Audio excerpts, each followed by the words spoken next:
नमस्कार, आप देख रहे हैं न्यूज इंडिया और आपके साथ मैं हूं आंचल कादियान। प्रधानमंत्री नरेंद्र मोदी ने अयोध्या को 22 जनवरी की प्राण प्रतिष्ठा से पहले कई सौगात दी है। पीएम मोदी ने अयोध्या स्टेशन का लोकार्पण किया है और फिर वंदे भारत और अमृत भारत ट्रेनों को हरी झंडी दिखाई है।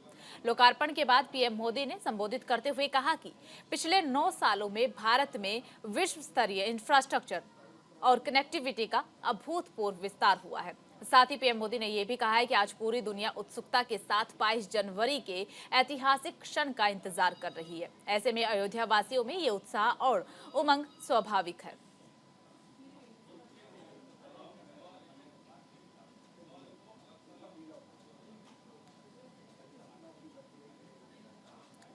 तो प्रधानमंत्री नरेंद्र मोदी ने आज अयोध्या पहुंचकर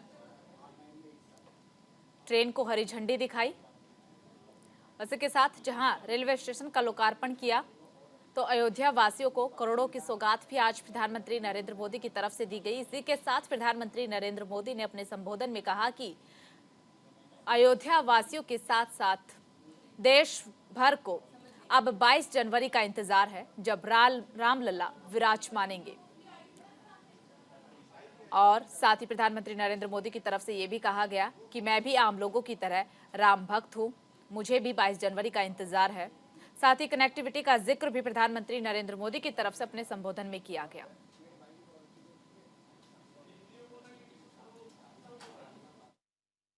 ऐसे में अयोध्या वासियों में ये उत्साह, ये उमंग बहुत स्वाभाविक है। भारत की मिट्टी के कण कण और भारत के जन जन का मैं पुजारी हूं और मैं भी आपकी तरह उतना ही उत्सुक हूं। हम सभी का ये उत्साह, ये उमंग थोड़ी देर पहले अयोध्या की सड़कों पर भी पूरी तरह नजर आ रहा था। ऐसा लगता था कि पूरी अयोध्या नगरी ही सड़क पर उतर आई हो। इस प्यार, इस आशीर्वाद के लिए मैं आप सभी का हृदय से आभार व्यक्त करता हूं। मेरे साथ बोलिए, सियावर रामचंद्र की, सियावर रामचंद्र की, सियावर रामचंद्र की। उत्तर प्रदेश की गवर्नर आनंदीबेन पटेल, यहां के लोकप्रिय मुख्यमंत्री योगी आदित्यनाथ जी, मंत्रिमंडल में मेरे सहयोगी ज्योतिरादित्य जी, अश्विनी वैष्णव जी, वीके सिंह जी, उत्तर प्रदेश के deputy CM Keshav Prasad Maurya ji, Brajesh Pathak ji, UP सरकार के अन्य मंत्रीगण, सभी सांसद और विधायकगण और विशाल संख्या में आए मेरे परिवारजनों, देश के इतिहास में 30 दिसंबर की यह तारीख बहुत ही ऐतिहासिक रही है। आज के ही दिन 1943 में नेताजी सुभाष चंद्र बोस ने अंडमान में झंडा फहराकर भारत की आजादी का जयघोष किया था। आजादी के आंदोलन से जुड़े ऐसे पावन दिवस पर आज हम आजादी के अमृत काल के संकल्प को आगे बढ़ा। एक तरफ जहां अयोध्या में प्रधानमंत्री नरेंद्र मोदी के दौरे को लेकर के लोगों में काफी ज्यादा उत्साह देखने को मिला है, तो वहीं अब लोगों को 22 जनवरी का इंतजार है, जब प्रभु श्री राम अयोध्या में पधारेंगे। राम के रंग में रंगी अयोध्या से देखिए हमारी सहयोगी पूजा मोहन पांडे की ये खास रिपोर्ट। तरीके से चहुमुखी विकास हुआ है। इस विकास के बाद अयोध्या एक नए धार्मिक पर्यटन के रूप में उभर करके सामने आएगा और ये बात तय है कि ये दिव्य अयोध्या, नव अयोध्या, भव्य अयोध्या आगामी दिनों में भारत के राजस्व में बढ़ोतरी के साथ साथ सनातन की तरफ लोगों के झुकाव को बढ़ाएगी, आध्यात्मिकता की तरफ बढ़ाएगी और बताएगी कि राम वो किरदार हैं, राम वो भूमिका रखते हैं जिन्होंने संपूर्ण विश्व को जोड़ा है, जिन्होंने बताया है, संदेश दिया है कि राम अगर चाहें तो क्या कुछ कर सकते हैं। प्रधानमंत्री आए, कैसा लगा? बहुत अच्छा लगा।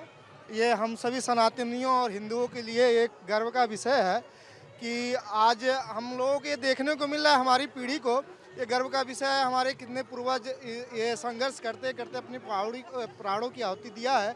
500 साल से एक लंबा संघर्ष के बाद ये भव्य अयोध्या, नव्य अयोध्या हम सभी हिंदुस्तानियों के बीच में है, देखने को मिल रहा।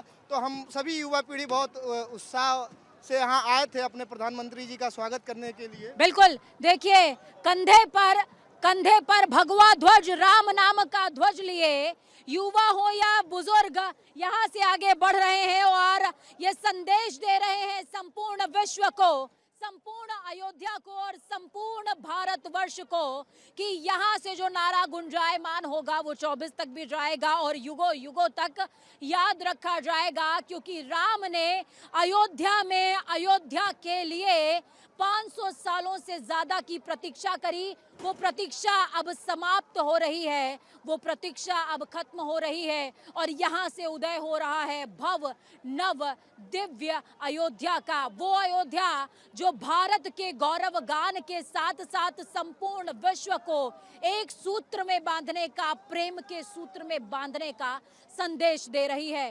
कैमरा पर्सन भूषण के साथ मैं पूजा मोहन पांडे, अयोध्या। 30 दिसंबर 2023 ये तारीख आप सभी को नोट कर लेनी चाहिए, साथ में जो विपक्षी हैं उनको भी नोट कर लेनी चाहिए। मैं ऐसा क्यों कह रही हूं? क्योंकि प्रधानमंत्री की एक तासीर है कि वो बोलकर नहीं, इशारों में ज्यादा बात करते हैं। प्रधानमंत्री ने अयोध्या का जो दौरा संभाला, इस दौरान उन्होंने पूरी अयोध्या का जायजा लिया, रोड शो किया, कई सारी सौगातें दी, लेकिन 24 के लिए एक मार्क सेट करके गए हैं। वो मार्क क्या है? प्रधानमंत्री ने पूरी अयोध्या दौरे के दौरान किसी से भी मुलाकात नहीं की सिवाय एक महिला के। उस महिला का नाम है मीरा माझी और परिवार है निषाद परिवार। जी हाँ, माझी परिवार का कहना ये है कि ये उस परिवार से ताल्लुक रखते हैं जिन्होंने प्रभु श्री राम को सरयू नदी पार करवाई थी, उनसे मुलाकात करी है प्रधानमंत्री ने। और मीरा माझी में खासियत ये है कि 10 करोड़वीं उज्ज्वला योजना की लाभार्थी हैं मीरा माझी, और यहाँ से 24 का आगाज और एजेंडा दोनों सेट कर दिया है प्रधानमंत्री ने और बता दिया है कि आगामी चुनाव किस लिहाज और लहजे से लड़े जाएंगे। बात ज्यादा नहीं होगी, काम होंगे और इशारे होंगे और जनता खुद समझ जाएगी कि आखिरकार घटित क्या हो रहा है। फिलहाल बदलती हुई अयोध्या है, अयोध्या के स्वरूप ने संपूर्ण विश्व को संकेत दे दिया है कि पोस्टर रिलीज हुआ है, पिक्चर 22 तारीख को देखिएगा। और सोचिए कि जब रामलला के भक्त मोदी का स्वागत इतना भव्यतम है, दिव्यतम है, तो रामलला जब विराजमान होंगे तो वो नजारा क्या होगा। कैमरा पर्सन भूषण के साथ मैं पूजा मोहन पांडे, अयोध्या। अयोध्या में पीएम मोदी ने मीरा माझी के परिवार से मुलाकात की। बता दें कि मीरा माझी अपने को केविट का वंशज मानते हैं। ये वही केविट है जिन्होंने भगवान राम और सीता को वनवास पर जाते समय गंगा नदी पार करवाने के लिए अपनी नाव दी थी। साथ ही मीरा माझी का परिवार उज्ज्वला योजना का 10 करोड़वां लाभार्थी भी है। हमारी सहयोगी पूजा मोहन पांडे ने मांझी परिवार से खास बातचीत की है। तो प्रधानमंत्री नरेंद्र मोदी का अयोध्या दौरा चर्चाओं में बना हुआ है, लेकिन सबसे बड़ी बात यह कि प्रधानमंत्री अयोध्या आए, मुलाकात के नाम पर उन्होंने सिर्फ एक परिवार से मुलाकात करी, मीरा माझी से। मीरा माझी की सास हमारे साथ में हैं, शिव कुमारी जी। शिव कुमारी माझी इनका नाम है, बहुत बढ़िया बोलती हैं अवधी में, एकदम भौकाल। अम्मा, बहुत स्वागत है आपका न्यूज इंडिया में। ये बताइए, लग कैसा रहा है? प्रधानमंत्री आए तो क्या कहें आपसे? बहुत बढ़िया भाई, भूख नहीं लाग, सुबह के एक गुल्ला चाय पिए हैं। हाँ। एकदम पेटा वही भर के खुशी आवाज से। हाँ। तो कुछ कह रहे हैं आपसे कि हाँ, नहीं? पूछे हैं, 4 आइटम पाए हैं, खुशी वाला 4 बताएं, आवाज जो पाए उसे पेटवा भर गए। देखिए, उज्ज्वला योजना की 10 करोड़वीं लाभार्थी हैं मीरा माझी, उनसे भी हम आपको मिलवाएंगे, उनकी सास हैं ये। देखिए, सोचिए परिवार का पेट भरा हुआ है जब प्रधानमंत्री से मिलके, तो मीरा माझी का हाल क्या होगा? उनसे भी मैं बातचीत करूंगी, उनसे भी समझूंगी, जानूंगी। आप मीरा माझी हैं, बहुत स्वागत न्यूज इंडिया पर आपका। प्रधानमंत्री ने जब आपसे मुलाकात करी तो क्या कहा उन्होंने? हमें तो पहले बहुत अच्छा लगा, बहुत खुशी हुई और अच्छे से उनका मैंने स्वागत किया, बैठाया अपने घर में, छोटे से घर में। अवधिन में बोले? क्या हुआ? अवधिन में बोले मतलब अवधि में बोलिए, जैसे मैं बोल रही हूँ वैसे बोलिए, कोई बनावटी करने की जरूरत नहीं है। तो प्रधानमंत्री आपसे कुछ पूछें कि नहीं? हमको आता है बोलने। जी बताइए, प्रधानमंत्री ने आपसे कुछ पूछा कि नहीं पूछा? पूछा क्या क्या लाभ पाई हैं, तो मैंने कहा आवास का घर मिला है हमको। और कल सिलेंडर भी मिल गया, फ्री का पानी भी मिल रहा है। तो बोले नए सिलेंडर पे क्या बनाई हैं? तो मैंने कहा दाल चावल सब्जी। तो बोले और क्या? मैंने कहा आपके लिए चाय बनाई हूँ। तो बोले चाय पिलाओ भाई, ठंड हो रही है। तो मैंने उनको चाय पिलाया, बोले चाय बहुत अच्छी है, थोड़ी मीठी हो गई है। तो मैंने कहा ठीक है भाई, अगली बार ध्यान रखूंगी, जब आएंगे तो कम मीठी पिलानी है आपको चाय। जी। कैमरा पर्सन भूषण के साथ मैं पूजा मोहन पांडे, अयोध्या। खबरों में आगे बढ़ते हैं। दिल्ली के मुख्यमंत्री अरविंद केजरीवाल 10 दिन की विपाशना साधना से वापस लौट आए हैं। इसकी जानकारी उन्होंने खुद एक्स पर पोस्ट डालकर दी है। उन्होंने एक्स पर पोस्ट डालकर लिखा कि 10 दिन की विपाशना साधना के बाद आज वापस लौटा। इस साधना से असीम शांति मिलती है। नई ऊर्जा के साथ आज से फिर जनता की सेवा में लगेंगे।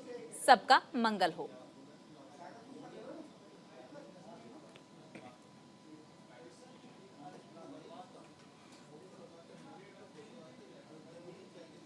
लंबे इंतजार के बाद सीएम भजनलाल शर्मा की कैबिनेट का विस्तार। इस वक्त की ये बड़ी खबर, अहम जानकारी आपको बता रहे हैं। लंबे समय से इंतजार किया जा रहा था और आज इंतजार खत्म। राजस्थान में मंत्रिमंडल का विस्तार हुआ है। राजभवन में हुए शपथ ग्रहण समारोह में 20 से अधिक मंत्रियों ने शपथ ली है। मदन दिलावर, जोगाराम पटेल और सुरेश सिंह रावत ने कैबिनेट मंत्री के रूप में शपथ ली। और ये बड़ी खबर आपको बता रहे हैं। तो राजस्थान में मंत्रिमंडल का विस्तार, तो आपको बता दें कि उदयपुर के झाडोल सीट से चौथी बार विधायक निर्वाचित हुए बाबूलाल खराड़ी ने कैबिनेट मंत्री के रूप में शपथ ली है। इसके साथ ही मंत्रिमंडल में गजेंद्र सिंह, बाबूलाल खराड़ी, मदन दिलावर को भी अहम जिम्मेदारी मिली है। बीजेपी विधायक राज्यवर्धन राठौड़ ने कैबिनेट मंत्री पद की शपथ ली है। इसके साथ ही गौतम कुमार दत्त, जाबर सिंह खर्रा, सुरेंद्र पाल टीटी राज्य मंत्री बने हैं।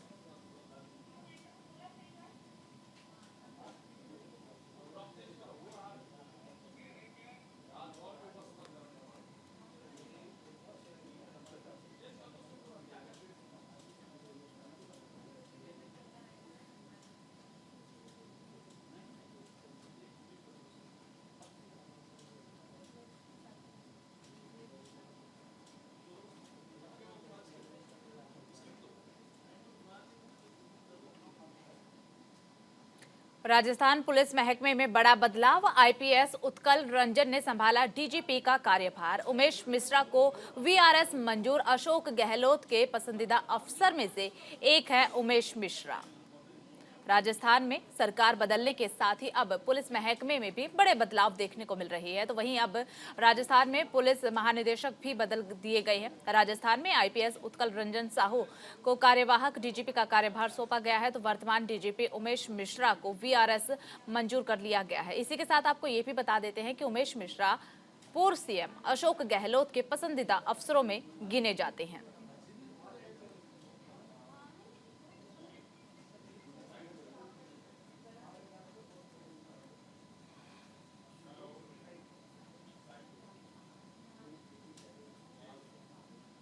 खबरों में आगे बढ़ते हैं, बात अमरोहा की कर लेते हैं। अमरोहा में एक युवक से पिटाई का मामला सामने आया है, जिसका वीडियो भी सोशल मीडिया पर तेजी से वायरल हो रहा है। इस वीडियो में देखा जा सकता है कि कैसे युवक पर कुछ दबंगों ने जमकर के थप्पड़ बरसाए हैं, जिसमें एक महिला भी शामिल है। बताया ये जा रहा है कि पैसे के लेन देन के कारण ये पूरा विवाद हुआ है। फिलहाल पुलिस ने तहरीर के आधार पर 2 लोगों के खिलाफ मुकदमा दर्ज कर जाँच शुरू कर दी है।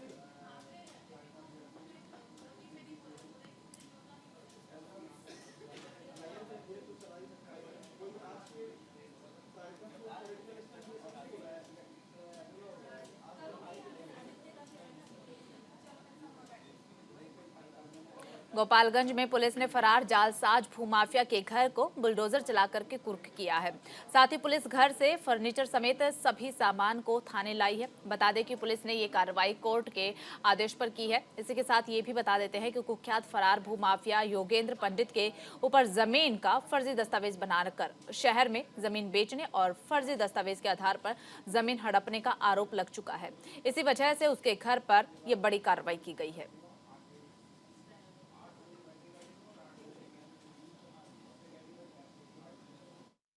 कांड संख्या 314/2019 के मुख्य अभियुक्त योगेंद्र पंडित के खिलाफ माननीय न्यायालय द्वारा कुर्की का आदेश पारित हुआ है। इसी के अनुपालन करने के लिए हम लोग यहाँ आए हुए हैं और कुर्की करने के लिए मजिस्ट्रेट के तौर पर हमारे प्रस्तुति भी के लिए कुर्की की जा रही है।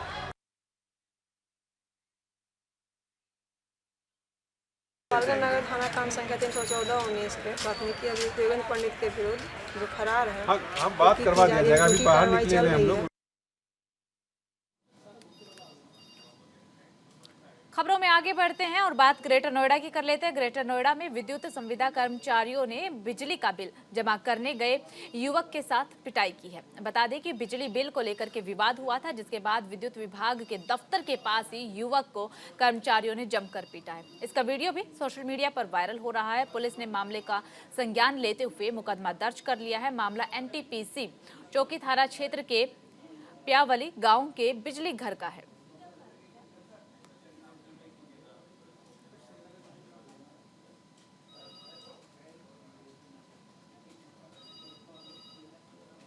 धमतरी पुलिस नशे के कारोबार पर रोक लगाने की पूरी कोशिश कर रही है। पुलिस ने एक शख्स को गांजा बेचते हुए गिरफ्तार भी किया है। पुलिस ने आरोपी के पास से 1 लाख रुपए कीमत का गांजा भी बरामद किया है। पुलिस को संकरा गांव में एक व्यक्ति के गांजा बेचने की सूचना मिली थी, जिसके बाद पुलिस ने ये बड़ी कार्रवाई की है। पुलिस ने आरोपी को गांजा बेचते हुए रंगे हाथ पकड़ा है, जिसके पास से 10 किलो का गांजा भी बरामद हुआ है।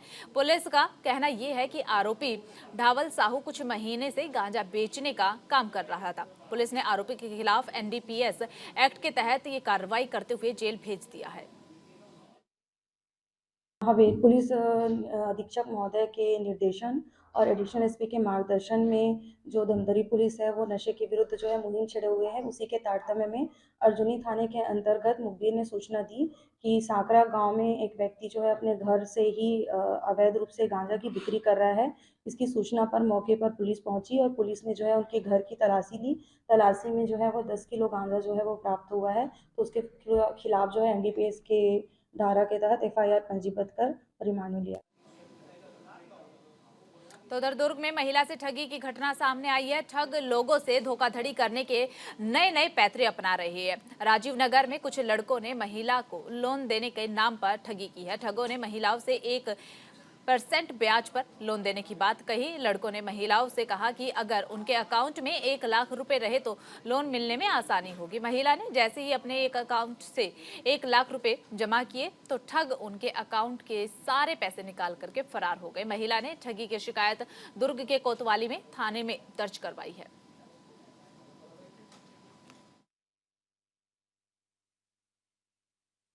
लोग के साथ में ठगी किया है। लोन दिलाने के बहाने हम लोग को पैसा अकाउंट से निकाल लिया, OTP पूछ के। कौन है जिसने निकाले आप लोगों को? रोशन साहू नाम बताया। कहाँ रहता है ये?